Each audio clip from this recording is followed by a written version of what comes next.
Ladies and gentlemen, boys and girls, welcome to Star Trek New Worlds. My name is Tony. Thank you for joining us live on this special broadcast day. Sunday, not Saturday. I know the schedule has thrown you for a loop, but real life does sometimes get in the way. Thank you for your patience and for joining us live here today. And if you're catching us on the replay, then thank you for taking the time. If you're joining us for the first time, you're probably wondering, what in the world is Star Trek New Worlds? Well, it is a turn-based strategy game that we play online here with you. Today on Twitch and YouTube Live. We play it using the rule set of Federation and Empire as published by the Amarillo Design Bureau. And the map that you will see here momentarily is populated by the wonderful program Vassal. Yes, we play this online here with you, sharing you the story, the narrative, and the evolving campaign of our 4X FNE variation, interpretation, inspiration of Federation Empire. So thank you for joining us. And if it is, again, if it is your first time, let me take you a quick walk around the screen here. You'll notice on the side of the screen between me and the chat, there is a QR code. You take your phone and you scan that. And that will take you to the link over there, which you can of course take. That'll take you to coffee, where you can send us a disruptor bolt of caffeinated goodness that keeps us powered, pepped, and ready to go here on the channel. You will see those happening, and as they fire throughout the day or throughout the live stream, you will see a progressive bar of green make its way from this corner over to that corner along the bottom. As you have seen, if you've joined us for the last couple live streams, our goal is not 3, not 2, not 1, but 4 coffees for today. 4 disruptor fires of caffeinated goodness. Ladies and gentlemen, thank you for demonstrating for us. That was the Juggernauts. Oh, we'll get to those dirty, dastardly, delirious denizens of dastardly goodness, now caffeinated goodness. Thank you very much. So thank you for demonstrating for us what a disruptor bolt of caffeinated firing looks like. So cheers, big ears. But before I go any further, of course, there is the chat, there is the QR code, and if you like what you see here in the coming moments, then you can be like Corey down there and be a subscriber, helping us get to the lofty goal of 500 subscribers that will unlock the community tab for us here on YouTube.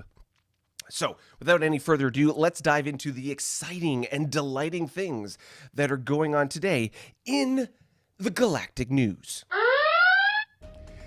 Special issue Balkan busting bonanza. Remans come to Roost. The independent nation of Red Roost Regency is no more. Reman forces flooded across the border, hitting all targets of opportunity, culminating in an assault against the homeworld of Red Roost. After a bloody battle, superior Reman numbers and technology won the day. May Red Roost rest ruefully now that Reman Regency reigns. Thank you for that, Daniel. Dogs having their day. Just a few parsecs away, the Lyran Commonwealth, world of Chothak, fell to Carnivon invasion. The Lyran home fleet was pinned down by a spoiling attack, pushing it back towards the home systems as their starbase in Sector Uniform 8 was destroyed. The Lyrans are now circling the wagons in anticipation of an attack on the heart of their polity.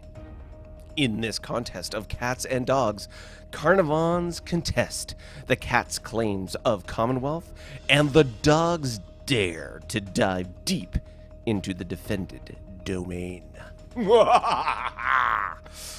So long farewell, the last vestige of the once great Federation and cradle of humanity.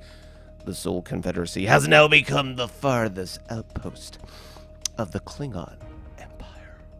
First Mars, then Earth, and finally Ceres were conquered in a methodical rolling attack. The humans acquitted themselves well, extracting a heavy toll for every planet taken, but in the end, the massive shadow of the battleship IKV Invulnerable was the last thing seen by the defenders of those worlds. Juggernaut jousting jaunts? The Juggernauts seem to have come out of their recent isolation. 2 major fleets have moved into Reman and Klingon space. What has prompted this change in behavior is unknown, though there are rumors that someone has found some leverage against the Juggernauts, perhaps embarrassing tri-video clips of a commercial audition, or maybe the Juggernauts' browser history. We at Galaxy Today promise we will not stop digging until we find the truth. Raiders Redux. Yet more strange raiders from the Galactic Rim have made appearances. Attempts to communicate with them get only static at best and strange shrieks and growls at worst. No one seems to know the cause of this recent uptick in raider activity, or even who they are or where they come from. Could it be a Juggernaut ploy? Do they have the whole galaxy outflanked? Or is there something more prosaic at work here?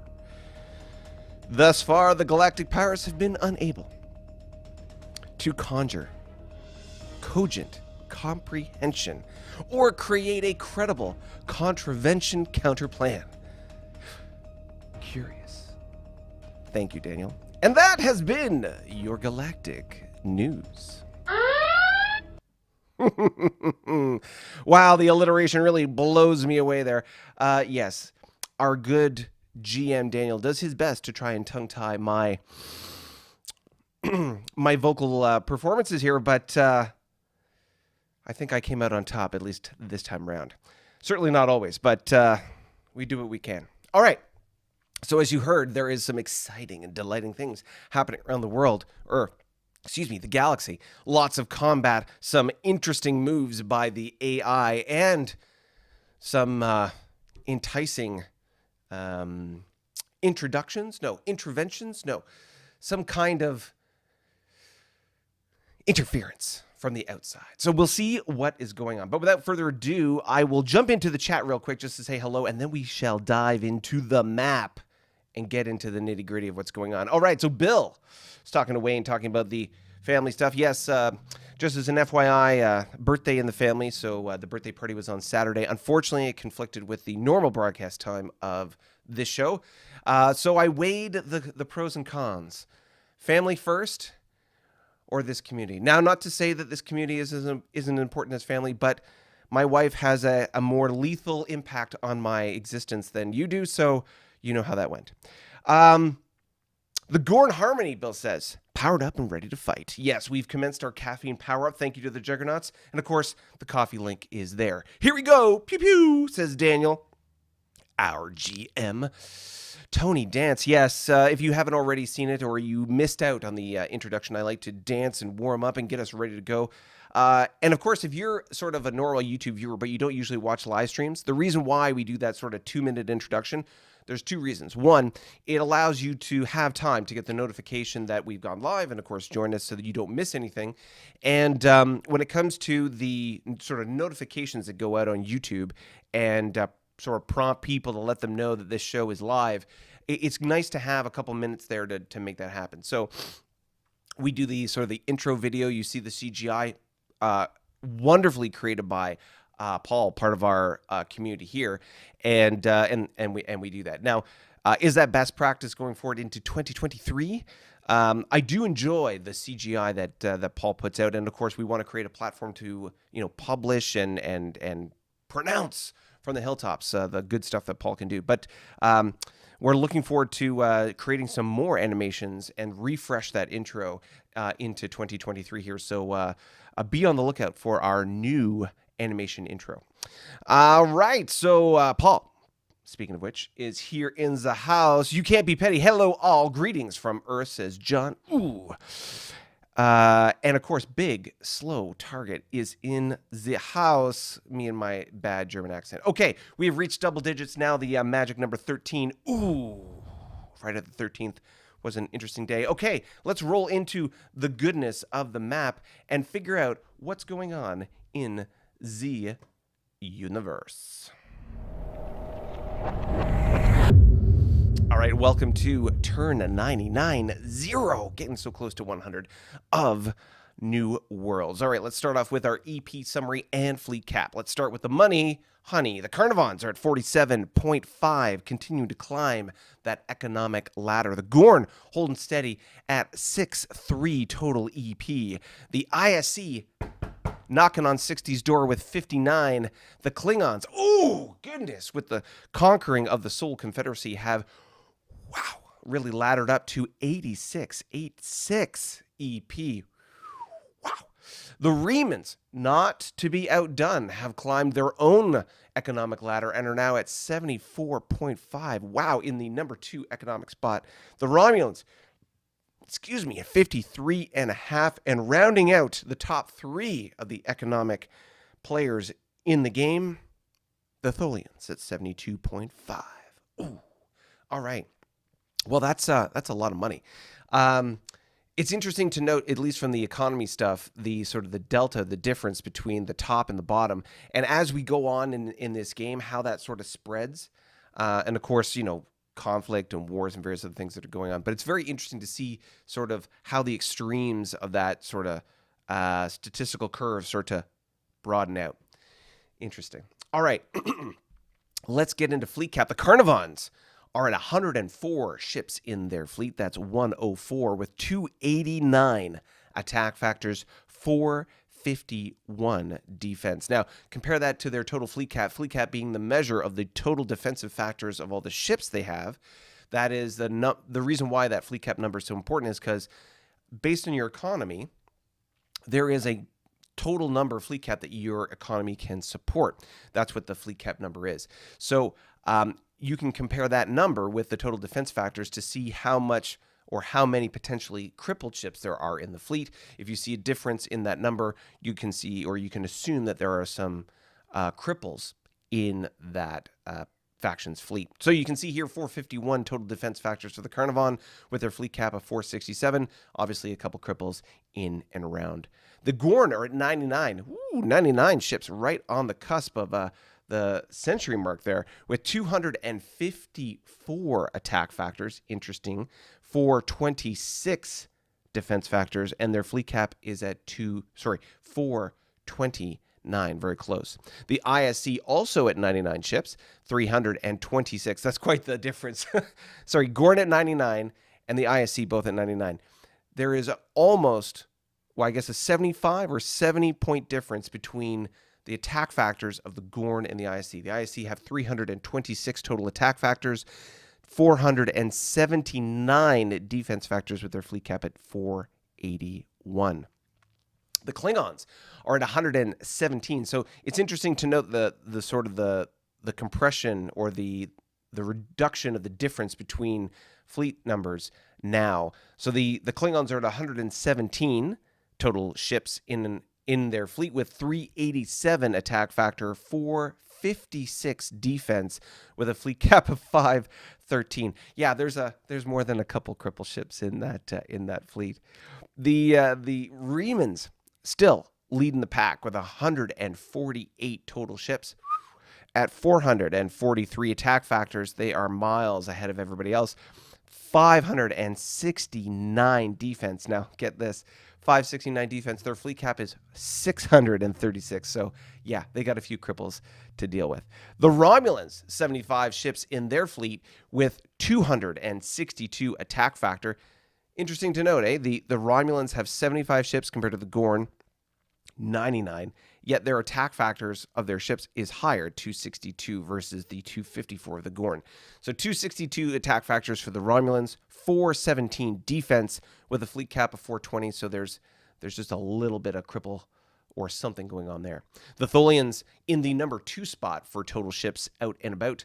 They have 135 ships in their fleet with 258 attack factors, 540 defense with a fleet cap of 568. Wow. Okay. Well, that's quite the spread. It's interesting to see that the top 3 economic powers all have fleets in excess of 100 ships, and they're the 1, 2, 3, sort of the 1, 2, 3. So Klingons from an economic ladder: Klingons, Reman, Tholians, and it sort of reverses a little bit with the fleet cap of the Remans, Tholians, and Klingons. So it's interesting to see that. Yeah, interesting dynamic for sure.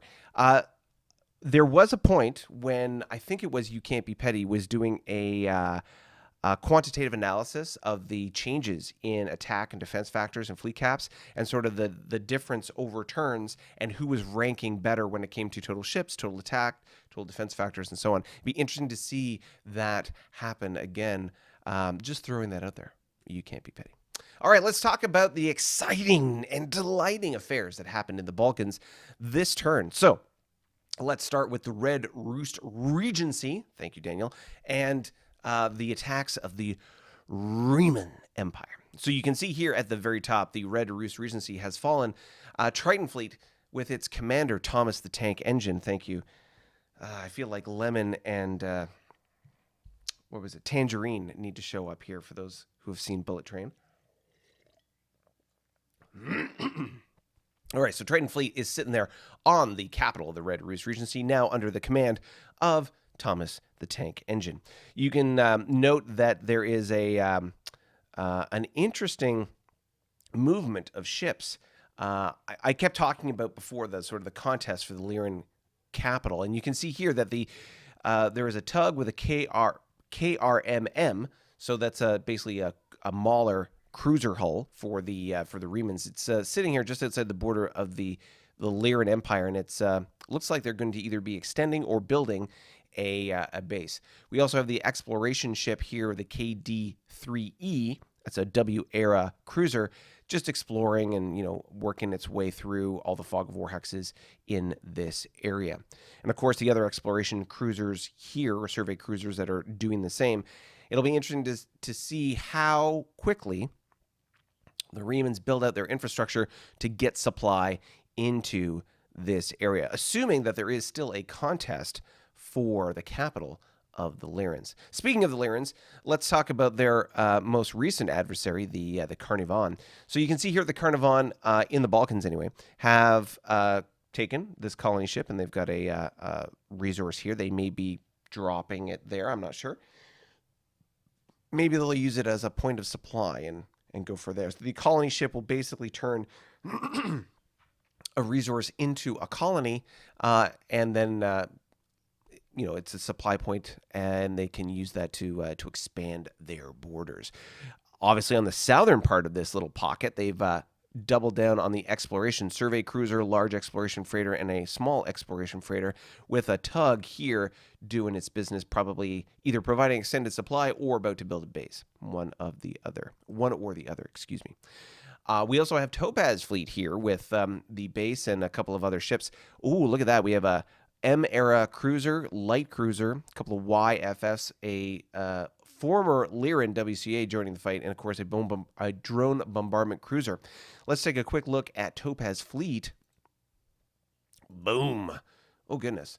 Okay, so this fleet was involved in the attack on, there was a YDK in this hex here in Uniform 8, and of course Ruby is sitting here on this planet. So why is the planet important? It is a supply point, and now allows them, the Carnivon that is, to have supply and reach into the Lyran capital system. And of course, once they take it, they'll have a quick and easy supply route there.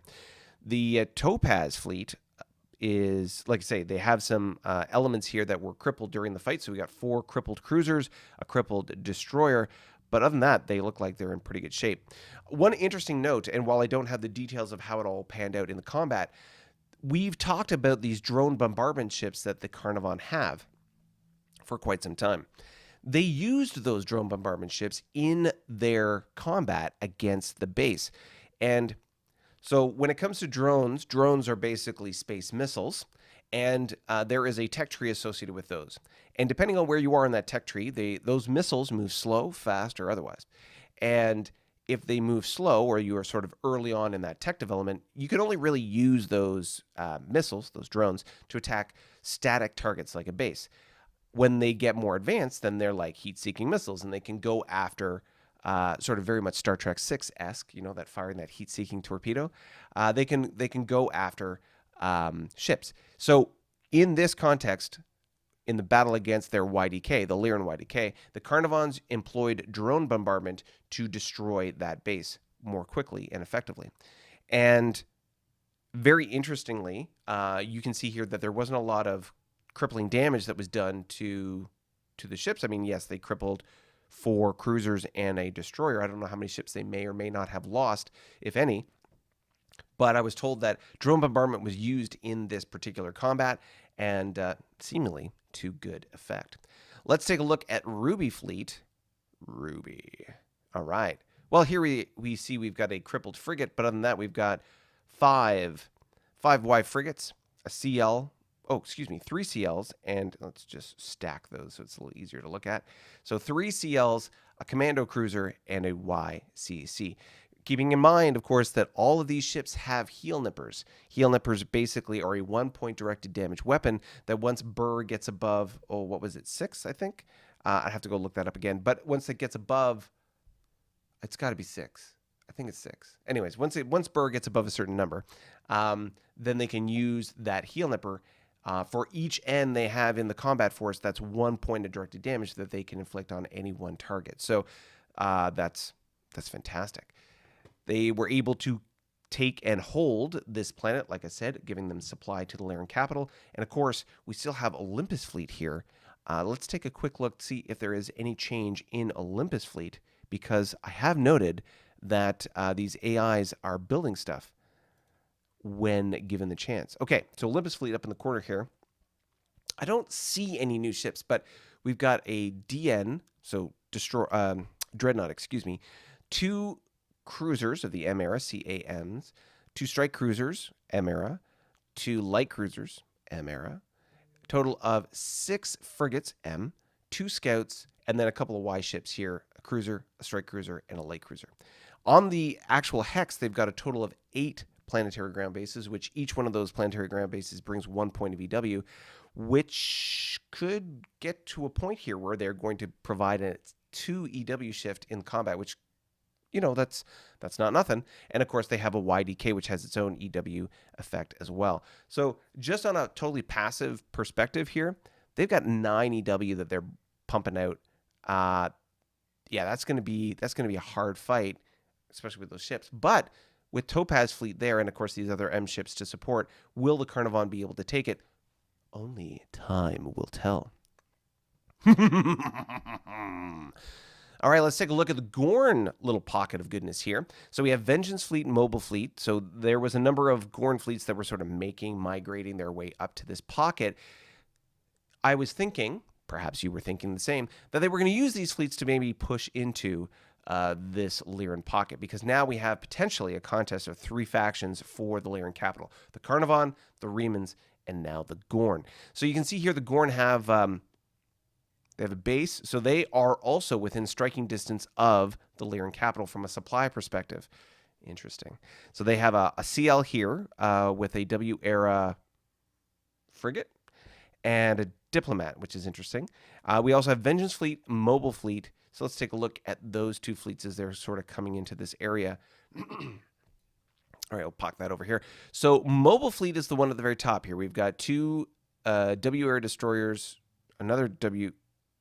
3 W era destroyers, 2 improved, 1 standard, and a destroyer leader, all W era ships. So W era ships in an M era fight is like lambs to the slaughter. It's challenging. But Vengeance Fleet is also there. Vengeance Fleet has a Dreadnought with Prime Team. We have 2 YCCs, so 2 command cruisers. We have 3 CLs, all Y.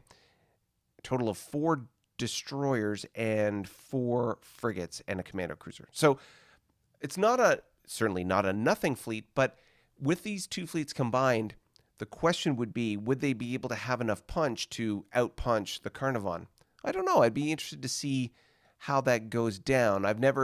As of yet, I have yet to see the combat between Gorn forces and another player faction, so it'll be interesting to see. Why is that different than just going against the Juggernauts, which the Gorn have done? Because when in any particular combat, you have sort of decision points that come up where you can do X or Y.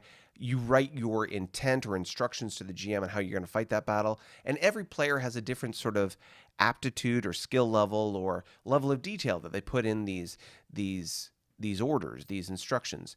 And to see two players go at it is one thing. To see a player go against the GM, so to speak, or a non-player faction like the Juggernauts is different. So it would be interesting to see two players go at it versus the GM and see how that contest sort of manifests. And of course, in a dynamic like this where you got three factions going at it, if two fight each other and then the third is there to sort of clean up the sloppy seconds, what is that going to look like? Is any one of the three willing to make the first move? And what happens when that third faction comes in to sweep everybody away? Potentially. It's an interesting dynamic and certainly will make for an interesting series of turns, without a doubt. All right. On the far left here, we can see that the ISC have sort of started to migrate away, which is wonderful, from the Klingons who have taken out this base. So I want to take a second here and just talk about what happened, and I'll zoom in one more hex here. Whoop. Come on. There we go. All right. So I'm going to take away the ships real quick, and so you can see what's going on here. So we had a YDK in this hex, K15, and then, of course, there was the Sol system. So there's two things about this attack. One, there's a rule set around capital assaults, which is interesting because there's two slightly different rule sets. There is one rule set in F&E around multi-system, or like if you had two bases in one hex, excuse me, and then there is capital assaults, which is its own thing, and they are very similar, but ever so slightly different.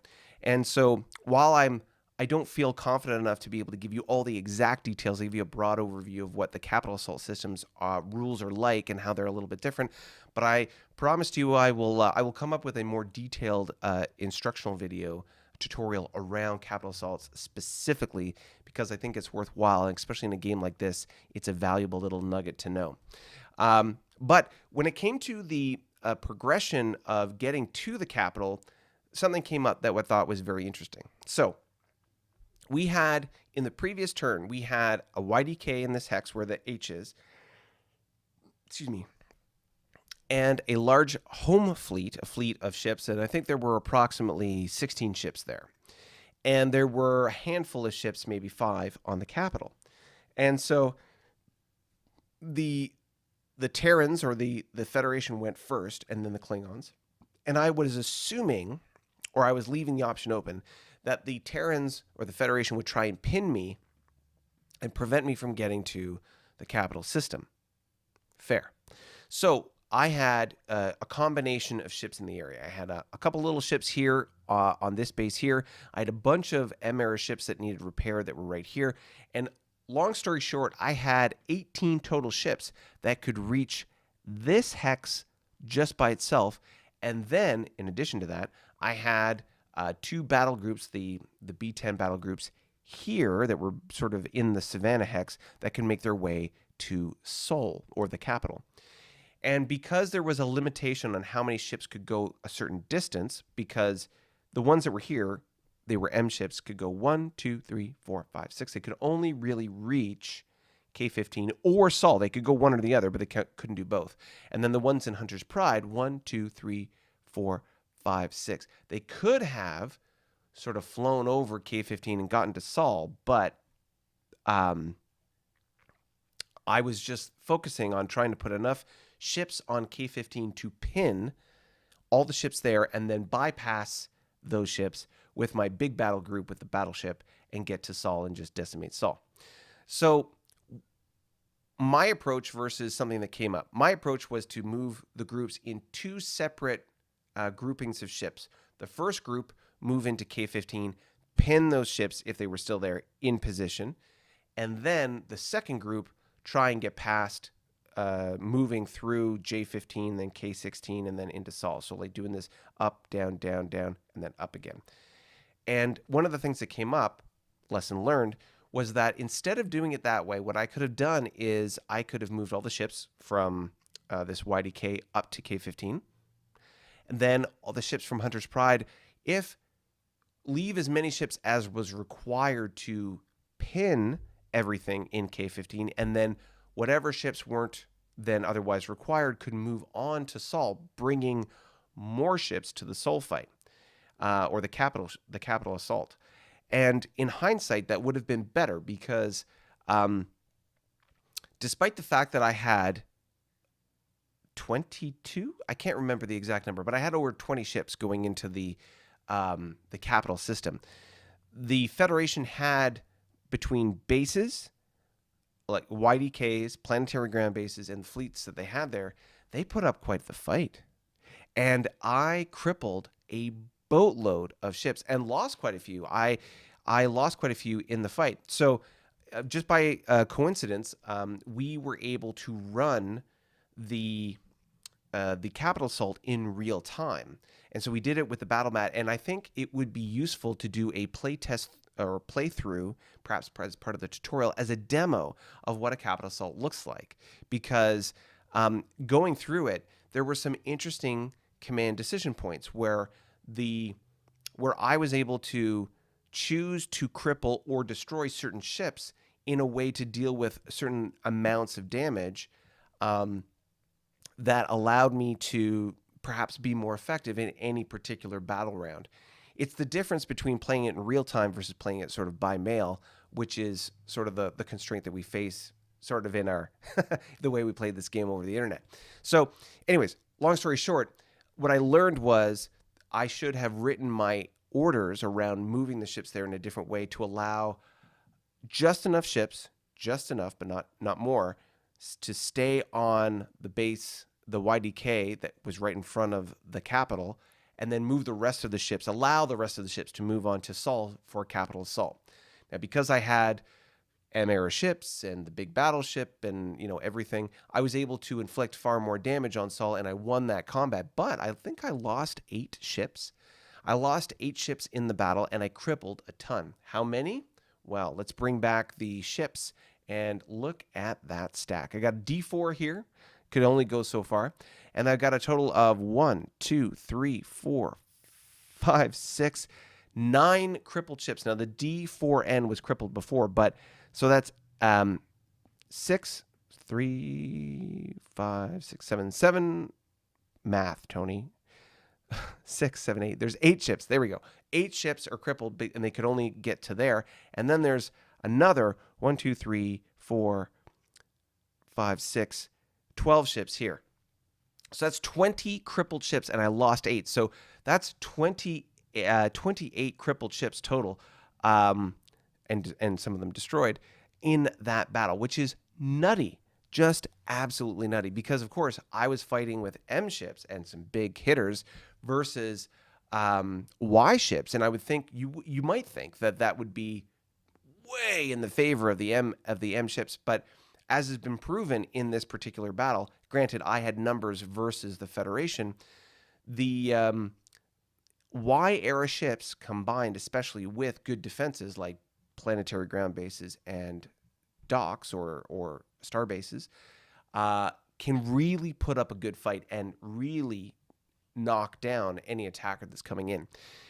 In addition to that, the way that the capital assault happened really created some interesting opportunities and dynamics to be able to inflict damage on the attacker. So let me give you the high-level overview, and we'll do the tutorial at some point in the future. So when you attack a capital system, in this game, for example, all the capital systems have 3 planets in them. They have the capital, or the capital planet, which is a major, that provides you 10 EP. Then you have 2 other planets in there. And depending on the faction, some of them have grown, some of them haven't. But in the case of the Federation, they had 2 minor planets and then 1 major planet. So you have three of those planets. So Ceres, minor, Mars, minor, and Terra, which was the capital. And they had a YDK on the capital and Mars. They had, I think it was 8 and 7 planetary ground bases respectively, and then 4 planetary ground bases on Ceres. And they had, I think it was something along the lines of 12, maybe 15 ships total. So when you go in to attack the capital system, you have to offer an approach battle. Now, it's not an approach battle on any one base, but rather the system as a whole. And when you think of this in your mind, think of Wolf 359. So the attack of the Borg on Sector 001, right? So you had the Borg approaching the capital system of the Federation, and then you had this fleet go out and meet the Borg cube. Same idea here. You're approaching the capital system. A fleet can go out and meet you prior to entering that system, and then you can have combat. So you offer an approach battle. It can be accepted or denied, as with any approach battle, and then you can. There's a number of determining factors on how you advance. In this case, we conducted the approach battle for the purposes of the exercise. And in that approach battle, there were some ships. There was some significant damage done to the defending fleet. Then you go back to the system and you defend the system. And so what ends up happening is that you have a phase where the defender decides to allocate their ships. They need to, mandatory, divide their ships into 2 fleets as equally, and this was the kicker, as equally as possible. So if you couldn't, for example, divide your fleet into a fleet of frigates and a fleet of cruisers, and then the fleet of frigates were static, then split amongst your different planets, and then the cruisers could float wherever they need to go. No, it has to be as even as possible based on ship size or class. And that was very interesting. So in this case, the Federation fleet was divided in 2 and then split relatively evenly, or as evenly as possible, across those 3 planets. So Terra, Mars, and Ceres. Then they have a floater fleet, or like a fleet that can respond to any planet. And the attacker then decides, based on the distribution of the static defense forces, how they want to attack.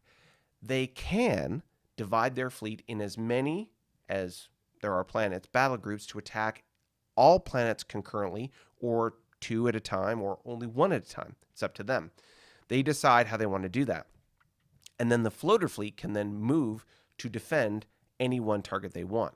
So for example, if, as the attacker, I decide to divide my fleet up into three different attack groups, and I decide to attack all 3 at once, well, the defender then needs to decide where he's going to put his major fleet to defend, right?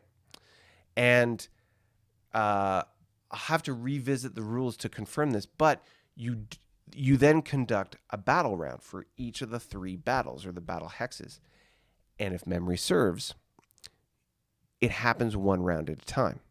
For example, if I did 3 different battle groups, Terra, Mars, and Ceres, and the floater defending force from Terra, or from the Federation, moves to Terra, and the other 2 battle groups are defending Mars or attacking Mars and Ceres, then we do 1 battle round for all 3 separately, and then we retool how we want to distribute or attack the different planets. So, for example, I have all 3 attacking all 3 planets, and after 1 battle round, I decide, screw this, I'm going to align them all into 1 fleet and attack Terra proper. I could do that. But at the end of every battle round, you can reconstitute your fleet as the attacker, and then the defender can reallocate where they want to put the defending fleet each battle round as you go. So each round, you go 1 at a time, 1 at a time, 1 at a time. A little complicated that way. And then eventually you get to the end. Now, for simplicity's sake, for this particular assault, the Klingons just stayed in 1 big fleet and attacked 1 planet at a time. We attacked Mars first, then Terra, and then mopped up with Ceres. And the Mars attack was interesting because that's where the bulk of the Federation fleet moved to defend us, the floater fleet, and we wiped them out in that battle. Then when we attacked Terra, it was a little bit of an easier fight. But that, ironically, is where I took the most amount of cripples, because the amount of planetary ground bases and docks that the YDK that they had there. Yes, I crippled a bunch of ships in the attack on Mars, but I lost ships in the attack on Terra, which is interesting. And then Ceres was a relatively quick one and done kind of situation. I think there was 1 frigate defending it with 4 planetary ground bases. I think it took 1, maybe 2 turns of attack, done. So it was a very interesting exercise, and as I say, I will go through this in greater detail in a tutorial, and if possible, I'll record a playthrough on the battle mat so you can see exactly how this goes down. And we'll go through the rules bit by bit so you can understand how this works. Long story short, it was fun. It was exciting and fun to do it in real time. It was exciting to see and sort of very interesting to see the results of that capital assault. And yeah, Daniel was, of course, the GM running that battle. So, tell us what it was like and how it was going. But it was really cool, at least from my perspective, playing this game. It was neat to see that in real time. So, yeah. Let's roll down. So just a quick recap of what happened. So we took out the dock, we took the capital, and once the capital fell, the rules that we're using right now, or at least the interpretation of the GM, is once the capital fell, at that point the empire dissolved. And so these planets are independent essentially. And so we've got Fredonia here, the developing planet, and then Lima Victor 426, a very personable designation, with a colony right here, and then of course 2 resources, and that's the remainder of the Sol Confederacy. So that's once it's all up and running, not crippled. That's 1, 2, 3, 4, 5 EP, 4 EP immediately, but 5 once it's all recovered, to potentially add to the coffers. So that's the Balkans. Let's take a second and jump into the chat and see how everybody is doing. All right. So, what do you think about that idea about the tutorial for the capital assaults? Is that something you want to see? And of course, we already, based on last week's live stream, want to create one around the Tholian pinwheel as well. So maybe we'll talk about Tholians in general, the pinwheel, the web, and so on, and then we'll do another tutorial on capital assaults. What do you think about that? Let's jump into the chat here. We've got Bill. Bill said, yay, Paul video needs more fluffy space dragons. Yes. Okay. Daniel says, this was a turn where planets were able to grow in size. Yeah. Okay. Yeah. So in this turn, there were a couple of planets that grew. I'd have to go back into my turn sheet and just identify some of the planets that grew. But I had 2 planets that grew, and that helped bump up the economy as well. And I know some other factions had some planets grow as well. But as Daniel was saying while we were sort of listening to him roll dice, growing planets is hard. Paul says, I have 101 ships, 2 ships missed from my homeworld. Oh, okay. So Paul doesn't have 99. He has 101. Bill says, Hammer and Home Fleet heading north. Okay, so both Hammer and Home Fleet are heading northbound to deal with potentially the Lyrans. Interesting to note. You had rescue tugs and scouts. Oh, yeah. Okay, so that's a good thing to note. In that battle for... trying to remember with the battle on the homeworld. So homeworld first.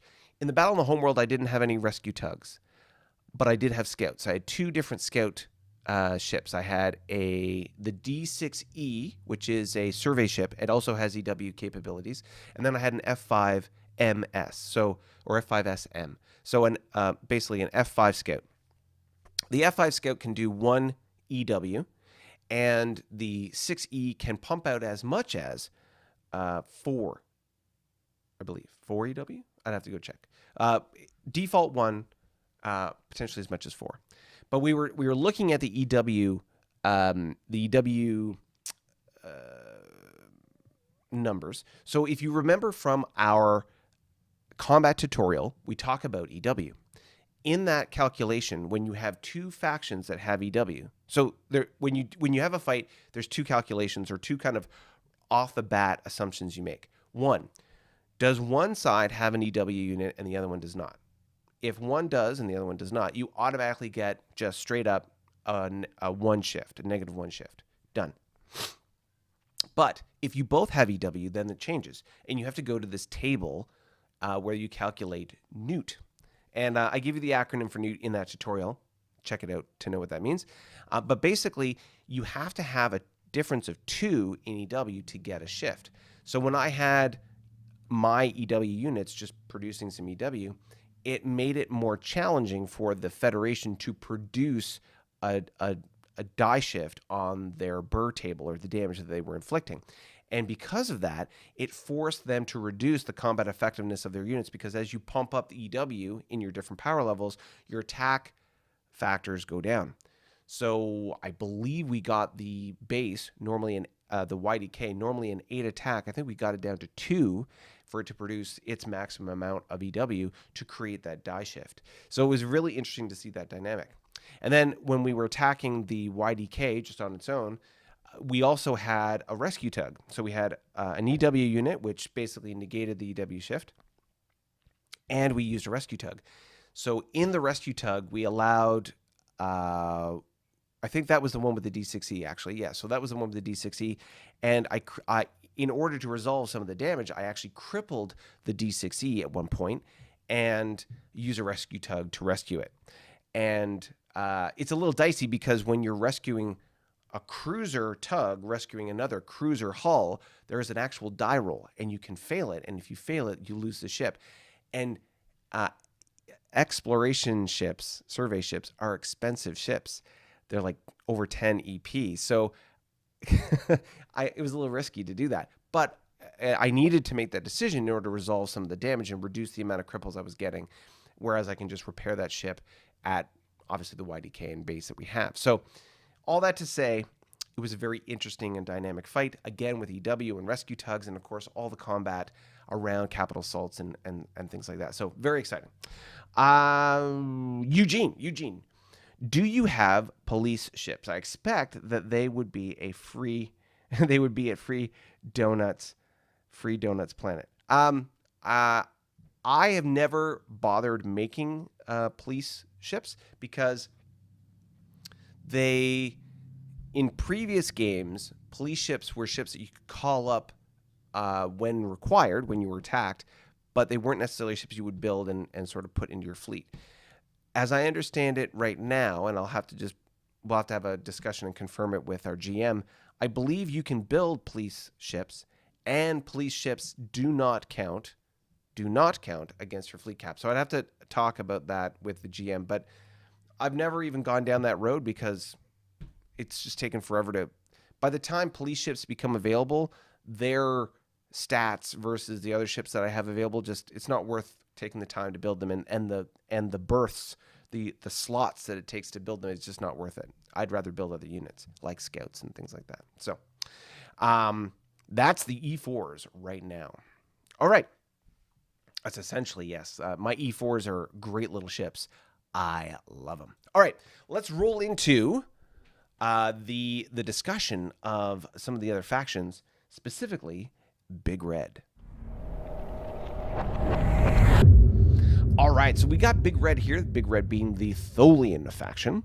And as we saw in the previous turn, Tholians really hadn't changed that much from an EP perspective or anything else. The big thing I'm looking at with them is how are they buffing up their fleets how are they buffing up their fleets and or repairing their ships? So let's take a quick look. First Fleet had been of interest because they had put a bunch of ships on the border with me, but the big one was that they had a bunch of M ships. So this is First Fleet, right? Yeah. So this is interesting. So we got 2 YCs, so he's still got Y-era cruisers, but we have now 6 M-era destroyers and 9 patrol craft. These are M-era patrol craft. So 2 4s and 4 5s. So these ships are not particularly powerful, but the reason why they're irritating is because he can use the pinwheel with, I believe, both of these ships. Very frustrating. And the pinwheel effectively increases their defense factors by, I believe it's 30%, but I'd have to go check. I'm not quite up to speed on my Tholian pinwheel. Quick reference in the rule book will fix that. But yes, basically I'll take a look, and in this case, for example, if it increased it by, let's do for easy math, let's say it's only, maybe it's as high as 50%. Let's say it's as high as 50%. So there are 3 destroyers that would go into a pinwheel, which individually they have 5 defense factors. So that makes that 15 defense factors. But when you bring them all together, if it increases it by 50%, then that 15 all of a sudden goes to 22.5. And, well, that's annoying. a pinwheel, I believe, acts, you treat it like a base. I believe it still counts under the command factor. And I don't know whether it's 3 units or 1 unit. I'm going to guess it's 1 unit for command factor. And so it allows you to concentrate your attack and defense factors, increase the defense factor of that unit, and, of course, you got the pinwheel. Now, I don't know how many pinwheels you can have in any one formation. Maybe it's only 1. I'm not sure. But the pinwheel does create a sort of an anchor point where you can sort of soak up damage. And each battle round, as I understand it, you can reform the pinwheel, meaning you can cripple one of those ships, pull it out of the pinwheel, and put another ship in. So it allows a real interesting rotation of ships into the pinwheel. I'll have to, like I say, I'll have to do a tutorial video on the pinwheel specifically so we can get all these details mapped out so you know exactly, and of course I know exactly, what is going on with this pinwheel business. But yes, destroyers and patrol craft involved here. So very interesting. We've also got the 312th Battle Squadron. So the Tholians have a couple of battle squadrons here. The 312th is the big one. You can see here a couple commando ships. You've got a total of 6 destroyers and 5 cruisers, along with this captured Reman frigate. Within striking distance, we have some crippled ships, so a total of 9 destroyers that are being resolved. And then, as we go down, and these are the sweet spots for me, we've got Second Fleet and Third Fleet defending the 2 wormholes. The Whiskey wormhole leads into ISC space. The November wormhole leads into Reman space. So let's take a quick look at the second. Come on now. Where's the Tholians? There we are. Second Fleet. That's Second Reserve, not Second Fleet. Thank you, Tony. Second Fleet. Here we are. So Second Fleet hasn't changed much, but we do note he's added some M ships. So we've got a total of 5 M destroyers. That's important. Plus some patrol craft. Previously, there were just patrol craft in this hex. So now there are destroyers, M-era destroyers, and some cruisers.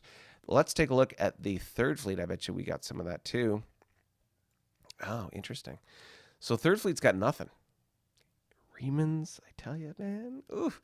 So we've got 2 cruisers and 1 singular patrol craft. God. Ugh. Ugh. Okay.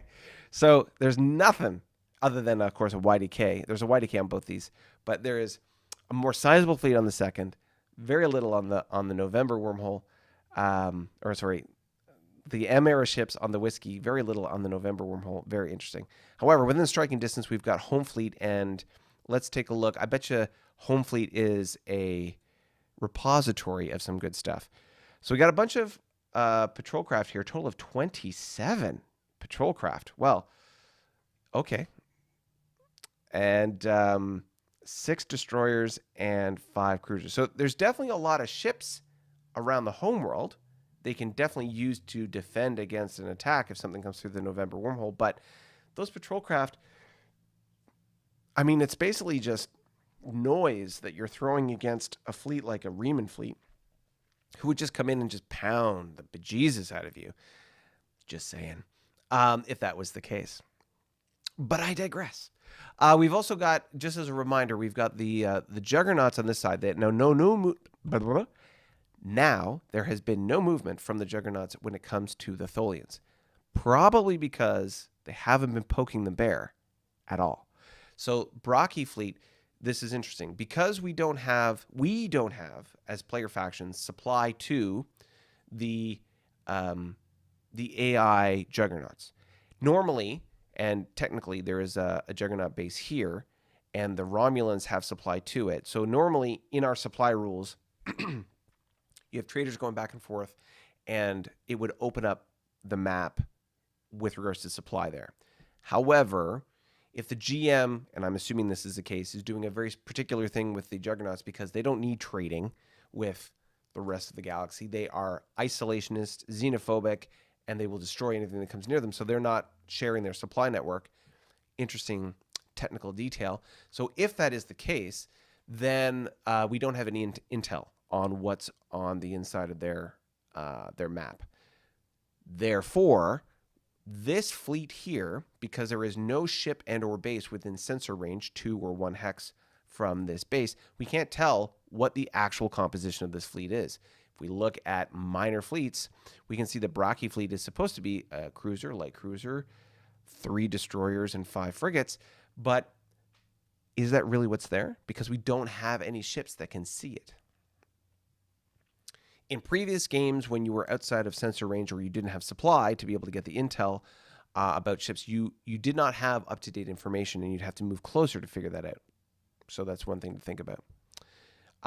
Let's roll down to the Gorn, and you can see that the Gorn mentioned that they were sending their other named fleets north. So we've got Hammer Fleet here. Hammer Fleet's going to go through this AA wormhole. The AA wormhole goes right here. As a reminder, the Gorn Hammer Fleet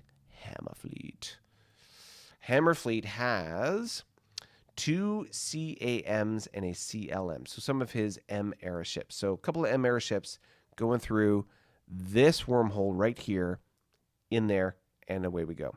Other than that, what do they got? They've got, ooh, look at this. I have no idea. I'm assuming the Com M is a commando cruiser, maybe a light cruiser, because it's got a G factor. Interesting that's got a 4 attack and 6 defense. Interesting. So we have a CAM on the homeworld. The Com M, I'm assuming that's a light cruiser of some kind. A number of DMs, destroyer Ms. So we've got 1, 2, 3, 4 of those. A Scout, which is a kicker. So that's a M-era Scout. So that's 1, 2, 3, 4, 5, 6, 7, 8. 8 M-era ships on their capital system. That's pretty good. Other than that, we've got 8th and 2nd and 3rd Fleet down here.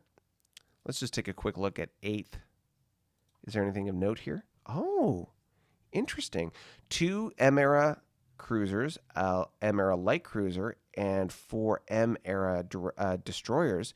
That's a decent fleet that they've sent down there. Very interesting. And 2nd Fleet, whoops, that was 3rd. Well, I might as well look at 3rd. So 3rd is a survey cruiser with an escort frigate, and they're just exploring there. And then, of course, that's in front of my head. There we go. So that's what's in this bottom corner right here. And then Gorn 2nd Fleet. Crippled escort with a exploration freighter. So interesting to note the sort of the scattering of some of their ships. They obviously had deployed 8th Fleet to deal with a raider that came in through this neck of the woods, and that's the rationale why that was down there. We've got 4th Fleet up here though, which is positioned to be able to potentially deal with any future encounters with the Juggernauts, and I believe, since the Gorn were quite aggressive about it, that they'll be doing that again. Not an insignificant fleet here. We've got a Dreadnought, 3 command cruisers, 9 destroyers, and 8 frigates. So that's pretty decent. Not bad at all.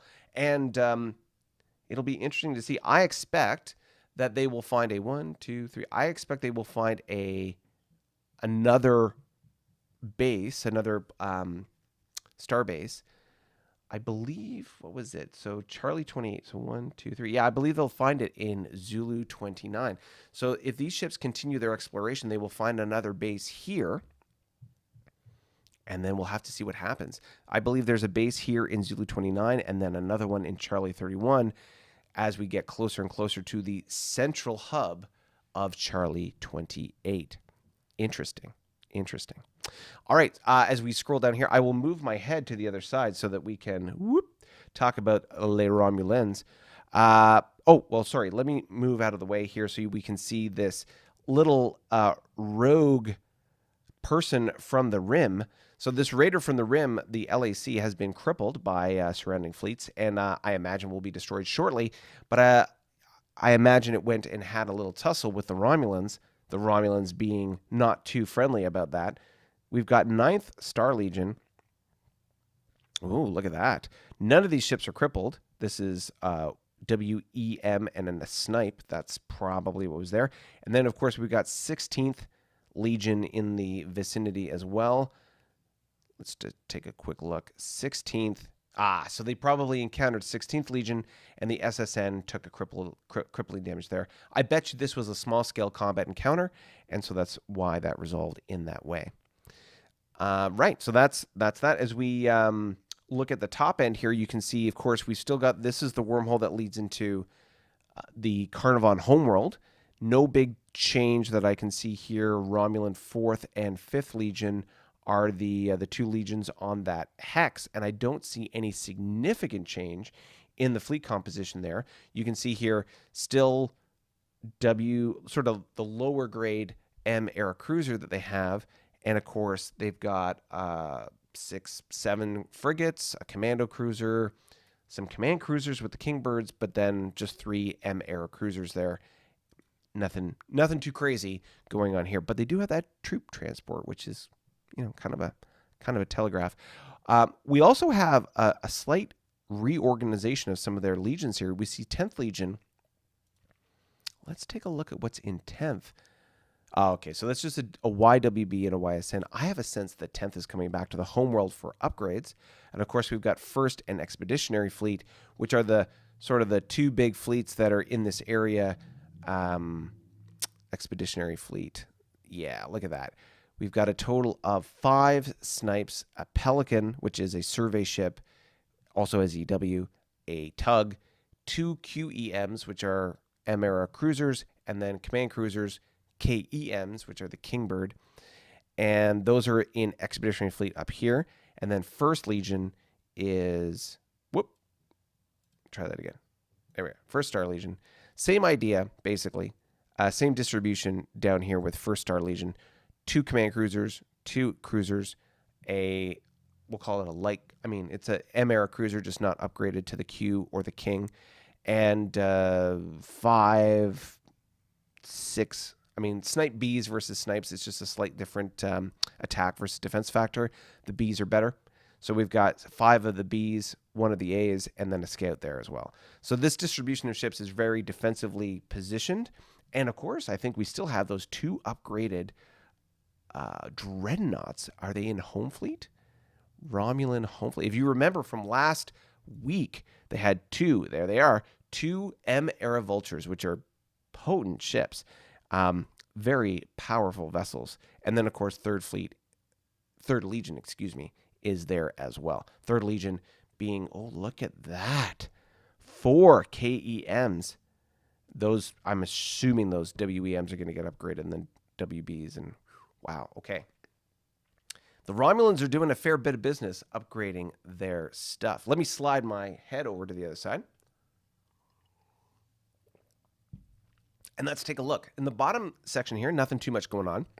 We have the Y-era wormhole, which I believe hasn't been explored at all. Or has it? Does that go up to... it's a wormhole, yeah. So India is the gravity well. Okay, so the Y-era wormhole has not been explored. That's this one here. And 6th and 8th Legion are in close proximity to it. So you can tell from what we were looking at before, 6 is this one here, 8th is this one. Yeah. Both an M-era cruiser with an escort frigate, nothing too crazy. We look at 14th Legion. 14th Legion on the border with the Klingons is a QEM and SM. So basically they're beefed up cruiser, beefed up frigate, nothing too crazy here. We continue to have commercial traffic going back and forth between these two factions. No big deal. And lastly, up here in this nook and cranny, which is close to the Juggernauts. So this green unit here is a Romulan diplomatic unit, which was, due to a navigational error, captured by the Juggernauts. And so that's why it's JROM Dip. It's a Juggernaut Romulan diplomat. So the question is, what's happening here? Is there role-playing going on? Maybe this is why the Juggernauts are doing what they're doing. But regardless, the Romulan diplomat is currently being housed right there. Revati fleet. Let's pull this up real quick. Revati, light cruiser, 2 destroyers, and 3 frigates. Nothing too crazy, and certainly there are fleets potentially that could take that out, but that is what is right there. We've also got the Borak faction here with White Dragon. So Borak is White Dragon. Cruiser, light cruiser, 3 destroyers, and 5 frigates. But these destroyers and frigates are just like garbage. The light cruiser is not completely terrible, but these are not good ships in the grand scheme of things. And of course, in the area we have the relatively recently converted Romulan planet of Scintilla. We've got a YDK up here with an RD team, I suppose, getting ready to do some stuff. And then, of course, they're within spitting distance of where we think this base is. And it'll be interesting to see how this all manifests going forward. Are the Romulans going to step up their assaults on the Juggernauts? We shall see. And how is that going to play out going forward? The Golden Rod extending into more Juggernaut space.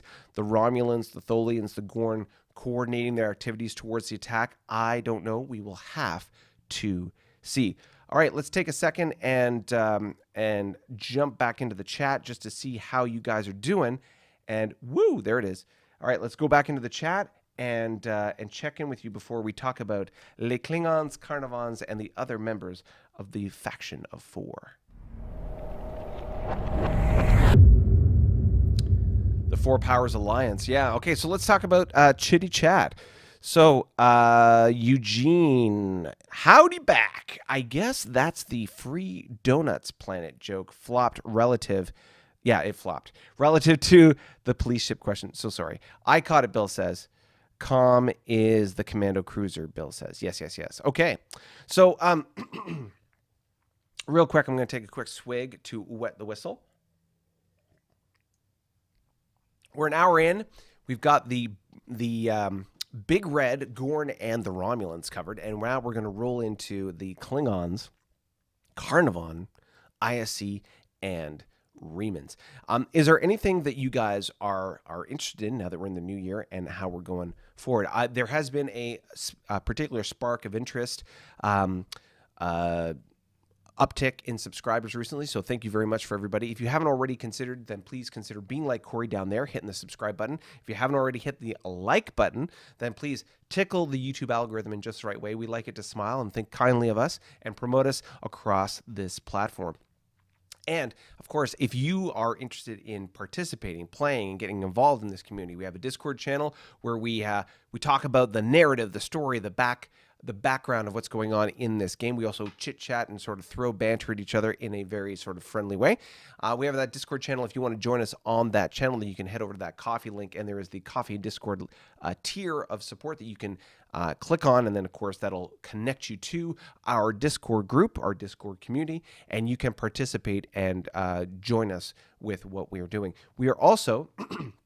for anyone who is a Discord member, a supporter on Coffee or Patreon, you can also join us in our next campaign, the next campaign that rolls out. I've been talking about leading up to the new year that we had a campaign in development, or have a campaign in development that we were looking to launch in the new year. The timeline on that particular campaign has become quite vague, so I don't want to build up your expectations that there's a new campaign launching right now and that you need to get involved. I'll just stay quiet on that developing campaign until it's ready to go, because progress on it has been slow at this point, and so I don't want to tell you something that's happening when it's not really happening. So we'll just hold off on that for now. But we do have new campaigns that will be sort of developing and coming as we go. For example, this campaign that we're in, I think we are solidly past the halfway point in this campaign, and it is my expectation that this campaign will probably end before the end of the year, possibly sometime in the North American summer, like June, July, August, or something like that. We'll see. Who knows? But based on sort of the dynamics of how the campaign is evolving at this point, I expect that there will be sort of a critical moment that will, whether it's the assassination of Hans Ferdinand, but there will be a moment when everybody decides to throw down, and the results of that will be interesting, and that'll sort of lead us into the end game, so to speak. So once that is resolved and we've done a little bit of revamp, retooling, lessons learned, and getting ready to ramp up the next campaign, if you are part of our Discord channel, if you're participating in part of what we're doing here, then you will have first dibs to be able to join that new campaign when it gets going. And it'll help us understand what the demand is for that campaign. Typically, this campaign started off with 10 players, and now we're down to 7 based on, folks leaving. We had the Into the Void campaign, which started off with, I think, as many as 15 or 16 players. It's since pared down from there. But finding that ideal number of players that we can play with is ideal, or sorry, that's a process we're sort of evolving. And whether that number is 10, 12, or some other number, we'll start up a campaign in that vein. And then, of course, if you're a member, you can join in. If we have more members or more interest than we have spots, then maybe we start up a second campaign at the same time. Two concurrent campaigns starting at the same time. Wouldn't that be interesting? But nonetheless, we've got that option. So if you're interested in playing and want to get involved in this community, or if you're a GM type person and you're analytically minded, then please consider joining us and participating in our community and getting ramped up and ready to go for our next campaign whenever that happens. Or if you, like I say, if you're GM minded, maybe you want to run one. That's up to you. But we'll hook you up with the tools and sort of our operating procedure on how this all works, and we'll see how that goes. But without further ado, let me clear my throat, drink a glass of water here, and we will jump into the Klingons. Goodness gracious. And away we go. Woo! All right. We're going into the Klingon turn, and here we go. So you can see here, this is interesting little jerk. So this raider was coming in through the south, and I moved a couple groups of ships to be able to encounter it. So we had 2 destroyers coming from this area here, and then from the capital built some ships and sent them down here to intercept this auxiliary assault craft, large auxiliary cruiser. And so I have a small group of ships, but it's decided to shuffle off into a different direction. So we'll have to see what happens. I have a feeling that if this auxiliary cruiser decides to tussle with my base station, that would be annoying. Maybe, who knows, it decides to try and go through that wormhole. That would be a bad choice. But either way, I have ships here ready to deploy to engage it. So we'll see what that looks like going into turn 91. Of course, as we were mentioning before, we have continued commerce happening across the border with the Romulans. And as we scroll up here, we can see that the West Fleet, this is basically a fleet with a tug, a cruiser, and some supporting units, still sitting here waiting on money to start building some bases.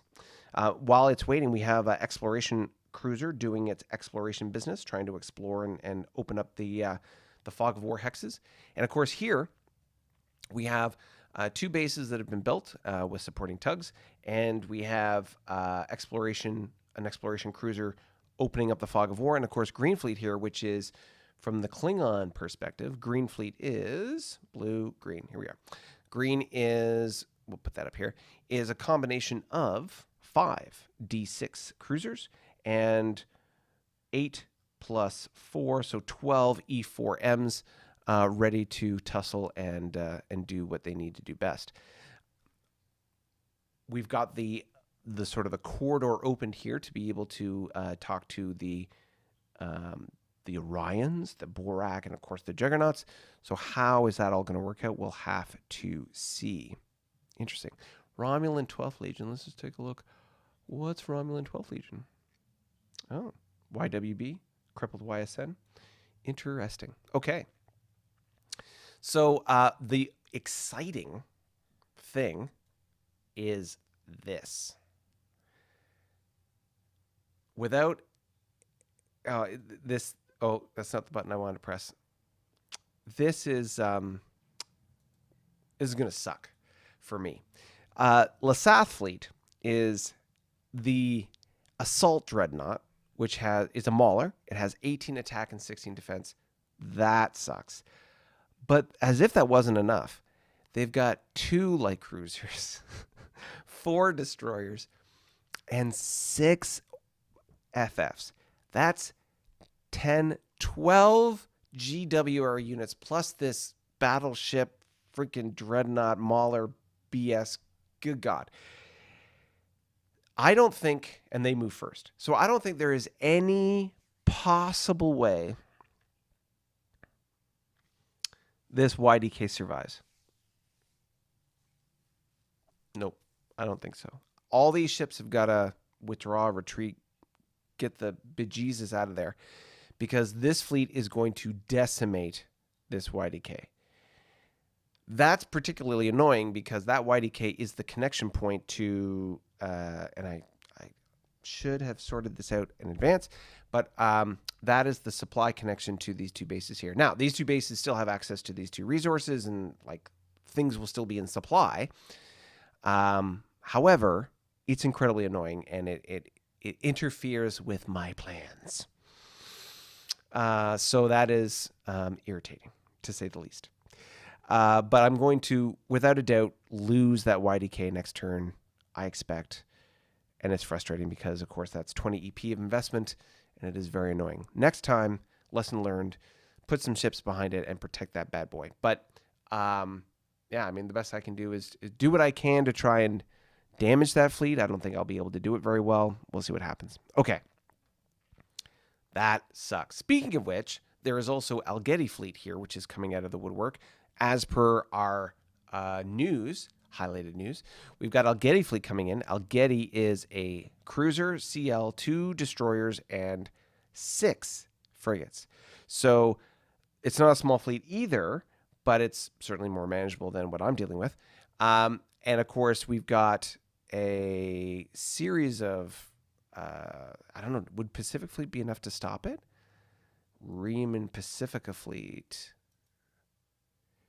Ooh, I don't know that it is. I mean, it certainly will damage that fleet, and they'll, make it a fight. But I don't know, that Mauler is the kicker, right? That's going to do a lot of damage. I think because they get to move first, I have a feeling they're going to stomp on that base, and we'll see what happens. But definitely, the Remans need to sort of refocus and redouble their efforts on that if that's what they want to do. And of course, I'm going to have to refocus my energy and effort on the Juggernauts if that's what I want to do. Ugh. Bloody Juggernauts. So, question is, pick a fight with the Juggernauts and deal with this, or just avoid them completely? I don't know. We'll have to see. All right, let's move on to the Carnivon. We can see a couple of things interesting going on here. The Carnivon have a couple visitors in the bottom corner of their empire.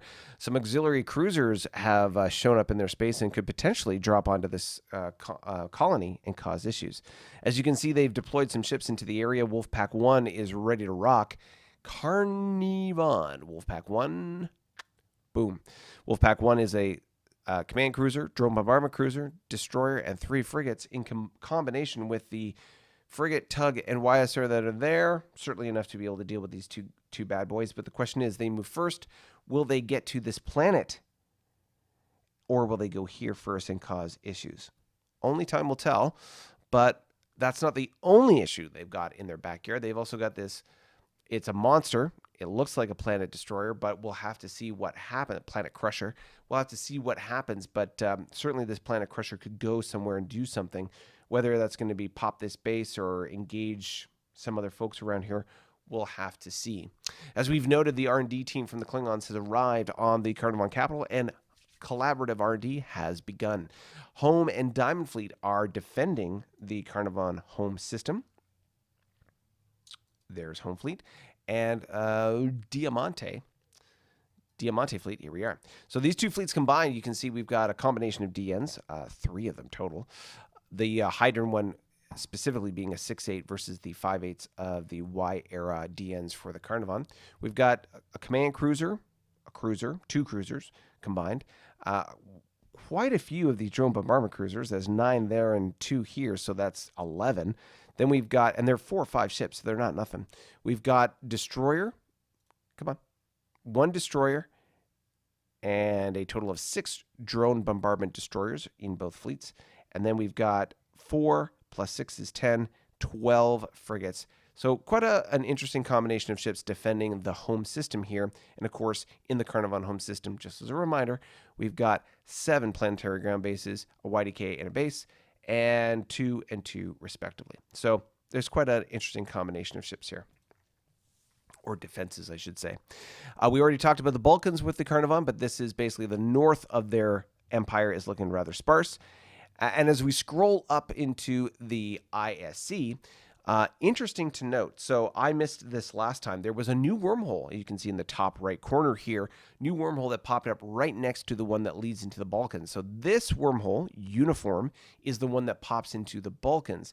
This wormhole has not been transited yet, and we'll have to see what happens. So I can't see the letter because, of course, I just can't see it. So we'll have to see, excuse me, where this goes. Yeah. We'll have to see where this this particular change label. What's the label? We don't have a label on it yet. So we'll have to see where this wormhole goes, but this wormhole will, once transited, will pop up somewhere.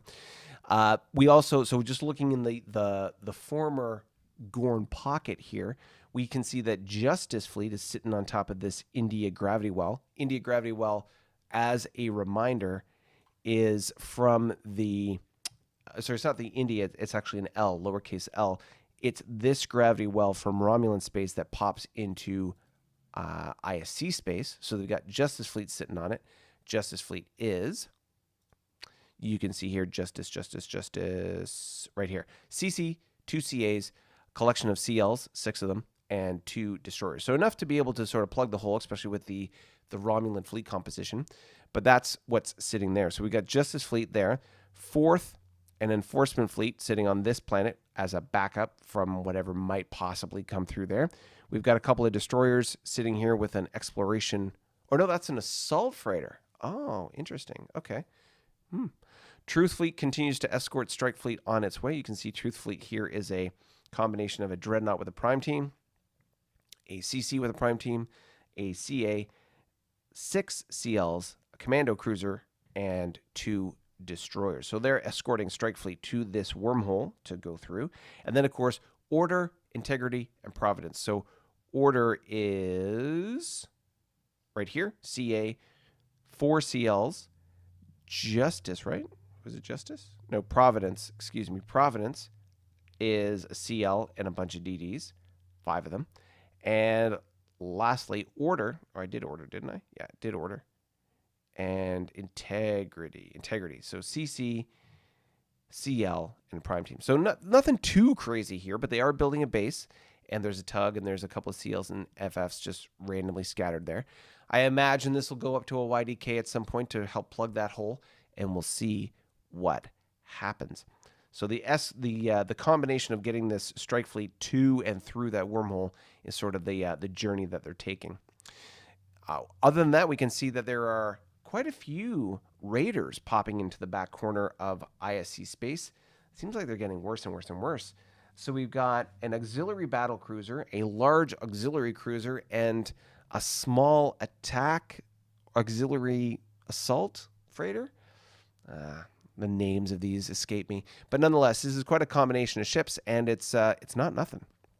So we'll have to sort out dealing with that pretty quickly, because once they get close to resources, they'll start gobbling them up, and who knows what might happen then. When we go into the Reman sphere of influence, of course, we've got Athena Fleet here, which is the other fleet that's close to Algeti. Athena is, let's take a quick look here. Athena at the bottom. Athena is the Dreadnought cruiser, and geez, look at this, 8 Y-era cruisers, a couple destroyers, and frigates. I think that fleet needs to move up. We'll see how Algeti Fleet moves forward, but definitely Athena Fleet needs to be in a position to support. Maybe Athena moving down here to block the wormhole, Pacifica moving up that way, and then they can mutually support each other.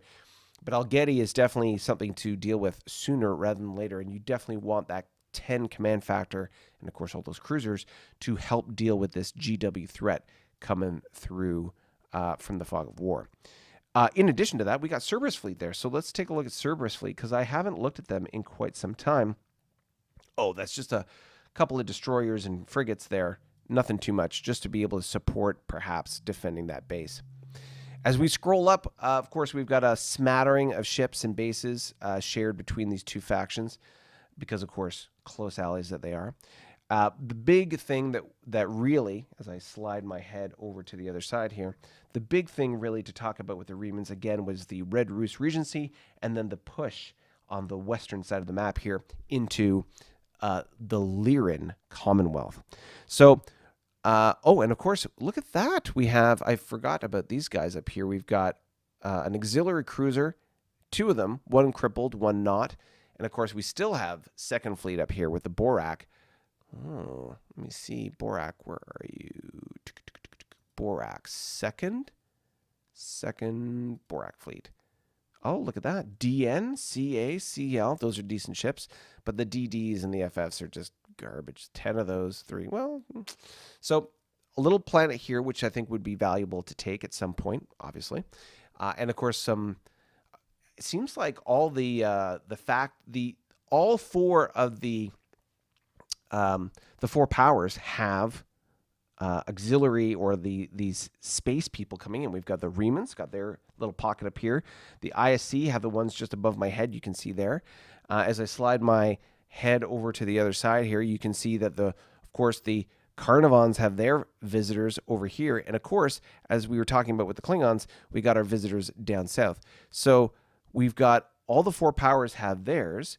We have the Romulans have their little visitor. Gore recently popped theirs, so there's no one there. The Tholians don't have any visitors. Interesting to note. And of course, the Balkans don't have any visitors because, well, that's just a big shoot-'em-up party. And if I was the space people, I wouldn't want any piece of that action either. So that is our tour around the galaxy. What do you think? All right, let's jump into the chat and just, what? Nope, that's not what I'm looking for. Let's try that again. Here we are. All right, let's take a look at the chat. All right. Oh, howdy back. Calm Commando. John Boone, what is the difference between the NZ and the FTZ hexes? All right. Well, the neutral zone is the NZ, and the FTZ is the free transit zone. The free transit zone was a custom counter that came up based on a campaign a couple campaigns ago. And the idea was to create an area of space where you could have free transit or free travel of various factions without going to war. Because one of the conditions we have around this game is that once you cross a neutral zone is a tool that we use from the map perspective to establish borders. The neutral zone, as is defined, is neutral territory, and anyone can travel in it without causing the other faction or without causing you to go to war status. In this game, we have 3 different economic statuses. We have war status. Every turn you're at war status, you incur war fatigue, a turn of war fatigue. There's limited war status, where you do not recover from war fatigue, but you don't accumulate it either.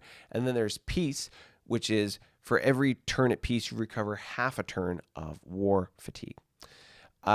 When you go into a neutral zone, you're not forcing yourself to go into war status. But when you cross that neutral zone into another sovereign territory without permission or without an alliance in place, then you are going to war status with that other faction.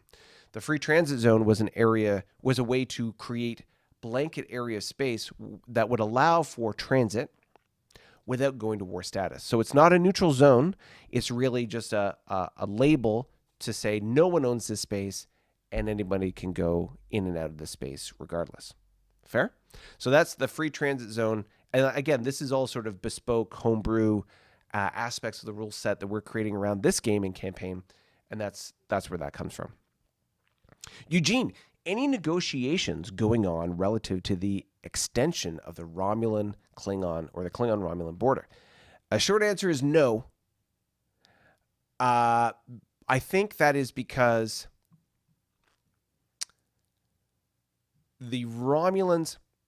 So in the real world, the U.S. Navy exercises... the U.S. Navy goes around the world and exercises its right of free transit around international waters. Depending on the nation, so for example, different nations may define their border in the water differently. For example, if you have 2 points of land and there's like a cove in between, some nations will define their territorial border 12 miles out from the coast. This is like marine law, so please, I'm trying not to bore you. But anyways, they define their border by drawing a straight line between these 2 points, which means all that water inside that U is their sovereign territory. However, because law is about what you can defend and enforce as much as what you can define, international law is a 12-mile border, so the U.S. Navy will dip into the U outside the 12-mile border, but enough to like designate that part of that U, for example, is international waters, which allows you for free transit. There's a lot of examples of this around the world. The Northwest Passage in Canada, for example, is one where there is discussion and debate around the definition of territorial water within Canada, for example, in the Northern Territories, because there's a bunch of islands there, and Canada encompasses, as far as our national stance is around, we encompass all that territory. But if another nation transits their ships through that water, or international shipping goes through that water unescorted or without the permission of the other of that nation, then that can call that into question, and then there's issues around international passages or international travel and so on and so forth. So anyways, I'm getting ahead of myself, or I'm going down that rabbit hole. Long story short, the Romulans are exercising their right to travel into this territory because we have not defined it as inside Klingon territory, despite the rhetoric from my end, which is, thank you for exploring Klingon territory. I very much appreciate it. But as you can see on the map, or as you saw on the map, there is a growing proximity of Romulan, and I'll just go to the map here. There is a growing proximity of Romulan and Klingon ships. So how is that going to resolve? We will have to see. We'll just have to see. That's all I have to say. Will there be shots fired? Will there be diplomatic words exchanged? Will there be a negotiation of a new border? Again, we will have to see. So anyways, is there any discussion between the Romulans and the Klingons? As of today, no. Will there be in the future? I'm sure there will be. We'll just have to see how that evolves going forward. Neutral zone, Bill says, is a neutral zone separating barrier between two or more nations. Free transit zone that two or more nations can use. Barrier. John Boone, thanks, Bill. Are both of these negotiated between the factions? Well, so for example, if the controlling factions or the contesting factions in a particular area define it as free as a FTZ, then no one's laying claim to it as their national territory, which means anyone can travel it. If at some point someone wants to claim that territory, then they have to. We haven't really discussed what would be involved in claiming that territory, but the only mechanic we have in the game other than negotiating it, the only other mechanic we have with regards to claiming it would be the disputed hex mechanic, which is basically you go to war status for a period, I believe, of 6 turns, and over the course of that 6 turns, you are exercising control of a area of hexes around. Like you define the area.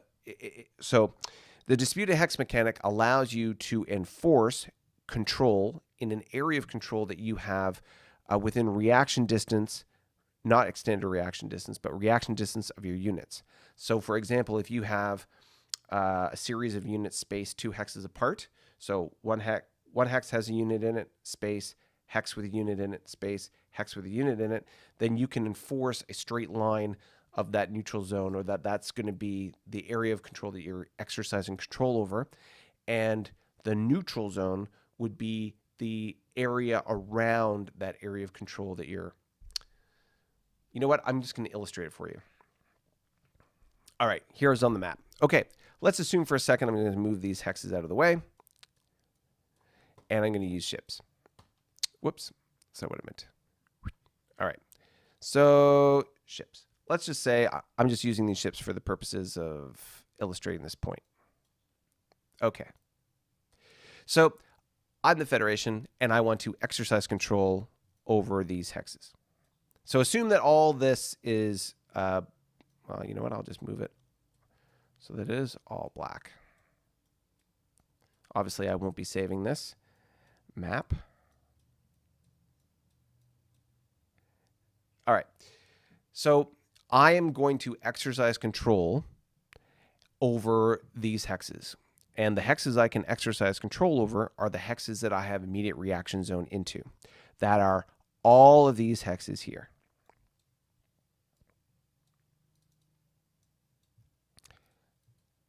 So all of this I can exercise control over, which means that that is, in this case, Federation territory.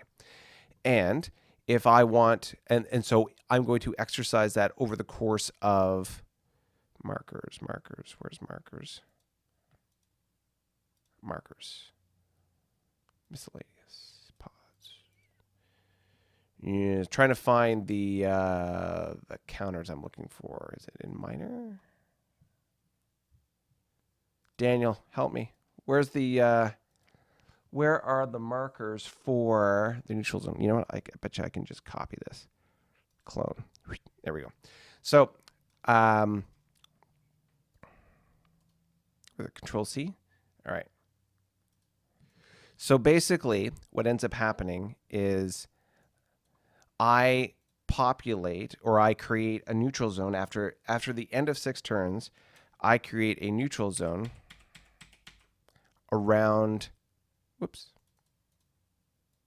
I create a neutral zone around the area of control that I'm exercising, if that makes sense. So you get the drift. So around this area, I'm exercising an area of control. Now, it can change in the sense that if during that 6 turns, I have an enemy ship that finishes its turn inside this hex or inside this area of control, then I cannot control that hex and I have to restart from 1 again. So I have to maintain control over all these hexes over 6 turns. If at any point in time a non-allied ship ends its turn in this hex, then essentially my area of control kind of collapses in that hex, and I would effectively have to put a neutral zone hex in there when it's all resolved. Make sense? So essentially, if another ship had finished its turn in this hex, then during my thing, then my neutral zone would extend a little differently. It would be, let's say, for example, they had done it just in that hex alone for whatever reason, and then that's what my border would look like. Fait du sens? I know, it's a little complicated. But that's the idea behind the disputed hex mechanic. And so, for example, if you wanted to exercise that within a free transit zone, you would have to go to war for 6 turns, establish that, and away you go. Hopefully that incredibly convoluted explanation made sense to you. All right. Thanks, Bill. Both of these are negotiated between the factions. Okay. Big Slow Target, ITV progress. I'd love to be in a very active and regular campaign. Right now, I don't feel getting into a new one would be fair to the existing. So there is I want to recognize your concern there, Big Slow Target. We can certainly discuss it offline in Discord. There is a concern around the regularity of, or let me put it a different way. One of the things that makes this game so fun is that sense of anticipation, that sense of salivation that you get around receiving your turn and seeing what new things have happened in the game. In fact, in the early era, the first year of this campaign, there was more than one player that would that would harass our GM, Daniel, in a nice way, but would constantly pester him about where's my turn, where's my turn, where's my turn. And that was fun, so to speak, around the fact because there was a cadence, a regularity, and an expectation about when turns would come. The delayed gratification of that built your anticipation. And when you got your turn, you got that rush of endorphins. You got excited about what you saw, and then you got to engage with it. The lack of regularity in any of these kind of campaigns that we run has proven to be a deterrent for the fun factor for players, versus the cadence and the regularity of it encourages the fun factor for players. So, for example, this is a community, and we're all friends, and we're all here to support each other, and we're learning as we go. We've had 2 different campaigns so far in this channel, or at least we have 2 current campaigns going on. One is the New Worlds campaign, and as you've seen, in all regular context, it has been very reliable, consistent, and regular in how the turns come out. Real life happens from time to time, and that kind of delays things, but generally speaking, this has been a very regular and consistent campaign. The Into the Void has experienced some challenges for a number of different reasons, and because of those challenges, it has been inconsistent, unreliable, and while we start off with a large number of players, the number of players is continuing to shrink because of the lack of fun factor of the players involved. So, I think it is valuable and useful to be able to acknowledge that and then use that as a way to learn going forward. Perhaps we take this opportunity, maybe when this campaign ends, to reset completely. And depending on where we are with Into the Void, maybe Into the Void stops. We just kind of like recognize it as a learning opportunity, and we reset and we start again. And maybe we start with a standard module for both campaigns, because right now, when it comes to Vassal, the pictures and everything you see on Vassal are populated by a specific module, which Vassal's a generic tabletop simulator, and you have different modules that are different games. For the Federation Empire one, we've modified it to our own module that is the one that we're playing with now. We've modified it even more for the Into the Void version, which is the one that we're playing with with Into the Void. So there's inconsistency between the two. If they were both consistent, then that might make more sense, and it would be easier for folks to play. Now, and even that could provide an interesting opportunity whereby you could have potentially an interaction between the 2 campaigns. Something to think about. Regardless, the thing that you're identifying, Big Slow Target, is the consistency of the gameplay and the fun factor, or the enjoyability of players to play that game. If it isn't consistent, it sucks. When it is consistent, it rocks. And so we need to be cognizant of that, recognize that, and learn from that as we go forward. And I think that will be part of the discussion as we go forward,